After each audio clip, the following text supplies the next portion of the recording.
அனைவருக்கும் வணக்கம். Welcome to Nathan channel. தவா ஃப்ரைட் ஹர்ப் சிக்கன் எப்படி செய்கிறது அப்படின்றத பார்ப்போம்.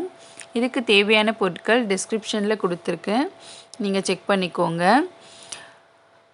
1 கிலோ அளவுக்கு சிக்கன் எடுத்து கொஞ்சம் மஞ்சள் பொடியும் கொஞ்சம் உப்பும் சேர்த்து நல்லா கழுவி எடுத்துப்போம். இப்போ அதனோட 2 பக்கமும் இந்த மாதிரி கீறி விட்டுப்போம். அப்போ தான் நம்ம போடுற மசாலா உள்ளவும் இறங்கி சாப்பிடும்போது நல்ல சுவையாக இருக்கும். இப்போது பசிலிக், அதாவது துணுத்து பச்சிலை அல்லது திருநீற்று பச்சிலை அப்படின்னு சொல்லுவோம் இல்லைங்களா, இந்த பசிலிக்கை ஒரு கைப்பிடி அளவுக்கு சுத்தம் பண்ணி எடுத்துப்போம். இந்த துணுத்து பச்சிலை உடலில் இருக்கிற வீக்கத்தை குறைக்கிறதுக்கும் சளி, இருமல், காய்ச்சல் இதிலிருந்து பாதுகாக்கிறதுக்கும் கதிர்வீச்சுகளால் நம்ம உடம்பை பாதிக்காமல் தடுக்கவும் நம்மளோட சருமத்துக்கு பலவிதமான நன்மைகளும் கொடுக்கறதோட மன அழுத்தத்தையும் சர்க்கரை நோயை குறைக்கவும் பயன்படுது. இதை இந்த மாதிரி நல்ல பொடியை நம்ம கட் பண்ணி எடுத்துப்போம். இதோட ஒரு கைப்பிடி அளவுக்கு புதினா, இதையும் இந்த மாதிரி பொடியை நறுக்கிப்போம். இது ரெண்டுமே நல்ல பொடியை நறுக்கினதுக்கப்புறமா நம்ம எடுத்து வச்சுருக்கிற சிக்கனோட 1 டீஸ்பூன் அளவுக்கு கரம் மசாலா தூள், அதோட 1 டீஸ்பூன் அளவுக்கு பூண்டு தூள், அல்லது உங்களுக்கு பூண்டு விழுதாக இருந்தாலும் நீங்கள் சேர்த்துக்கோங்க. அதோட 1 டீஸ்பூன் அளவுக்கு இஞ்சி தூள் அல்லது இஞ்சி விழுது, இதோட 1/2 டேபிள் ஸ்பூன் அல்லது உங்களுக்கு தேவையான அளவுக்கு உப்பு சேர்த்துக்கோங்க. இதோட நான் 1 டீஸ்பூன் மஞ்சள் தூள்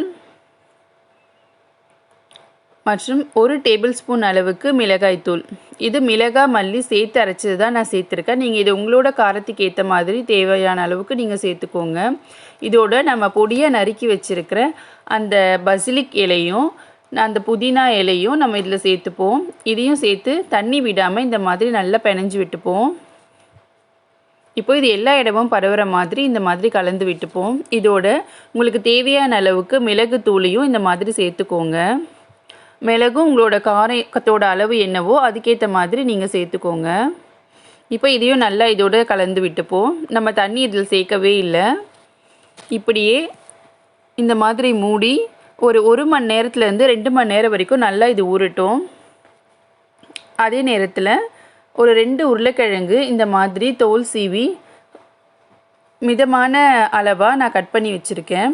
இதை ஒரு பவுலில் கொஞ்சமாக உப்பு சேர்த்து இதையும் அதோடு சேர்த்துருவோம். இப்போது ஒரு வாணலி நல்லா காயட்டும். காஞ்சதுக்கப்புறமா 1 டேபிள் ஸ்பூன் அளவுக்கு எண்ணெய் சேர்த்தோம் அப்படின்னாலே போதும், நம்ம நிறைய எண்ணெய் சேர்க்க வேண்டாம்.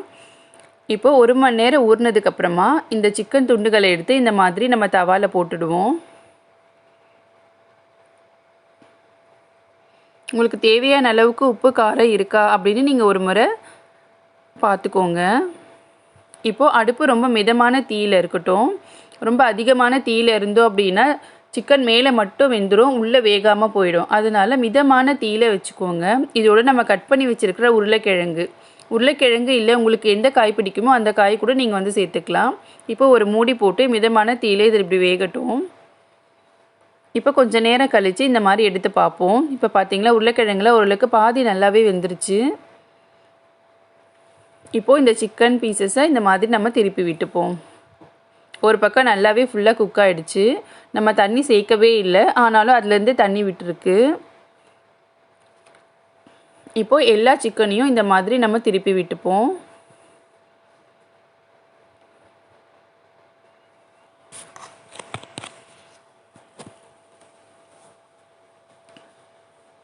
இப்போது மறுபடியும் மூடி இன்னொரு பக்கமும் நல்லா வேகிற வரைக்கும் விட்டுடுவோம்.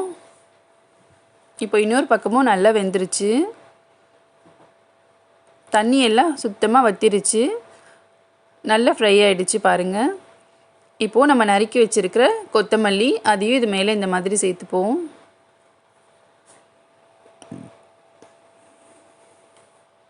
இப்போது நம்மளோட மிகவும் எளிமையான தவா ஃப்ரைட் ஹர்ப் சிக்கன் ரெடி ஆகிடுச்சு. ரொம்ப டேஸ்ட்டாக இருக்கும், ரொம்ப ஆரோக்கியமாகவும் இருக்கும். நீங்கள் ட்ரை பண்ணி பாருங்கள், உங்களுக்கு பிடிச்சிருக்கும்னு நம்புகிறேன். அனைவருக்கும் நன்றி.